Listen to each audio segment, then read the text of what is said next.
মানে আপনার উপরি প্রয়োগের জন্য টিএসপিও না ড্যাপও না, উপরি প্রয়োগের সার একমাত্র পটাশ এবং ইউরিয়া, এই দুটো সার উপরি প্রয়োগের জন্য, পটাশ এবং ইউরিয়া এই দুটো সার। তাছাড়া যে সারগুলো আছে সব চাষের সাথে দেওয়ার কথা, কিন্তু আপনারা কি করতেছেন, এই যে পেঁয়াজ লাগাইছেন যারা, যে কোনো ফসলই করছেন, উপরে ড্যাপ ছিটাচ্ছেন, ইউরিয়ার দাম বেশি ড্যাপ ছিটাচ্ছেন। এতে আপনি ক্ষতিগ্রস্ত হচ্ছেন না, আপনি লাভবান হচ্ছেন, কারণ ড্যাপের দাম 21 টাকা, ইউরিয়ার দাম 27 টাকা, তাই না? তাহলে আপনি এই যে রেওয়াজটা শুরু করেছেন, এটা সরকার ড্যাপ কিনতেছে, 1 কেজি ড্যাপ কিনতেছে 110 টাকায়, আপনাদের দিচ্ছে কয় টাকায়? 21 টাকায়। তাহলে ওখানে কয়টি টাকা ভর্তুকি আছে বলেন? কিন্তু ইউরিয়া কিনতেছে আপনার 95 টাকা, ওখানে ভর্তি আছে কয় টাকা? তাহলে আমার ভর্তুকি কোনটাই বেশি? ড্যাপে বেশি না?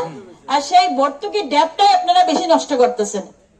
এই জন্য সত্য কথা, আমি আশরাফুল বলছি, আশরাফুল এই ড্যাপ নিয়ে মাথা নষ্ট করো না, না আনে না আনুক, কারণ এই যে উপরে দেওয়ার যে রেওয়াজ, আর এটা নিষেধ করে আপনারা ফেরছেন না, আপনাদের কলে মারতে হবে, কারণ ড্যাপটা আপনারা নষ্ট করতেছেন। উপরি প্রয়োগ করবেন পটাশ আর ইউরিয়া। বুঝতে পারছি বিষয়টা? মাথার থেকে ঝেড়ে ফেলেন, দুহাই আল্লাহ আপনাদের। হ্যাঁ।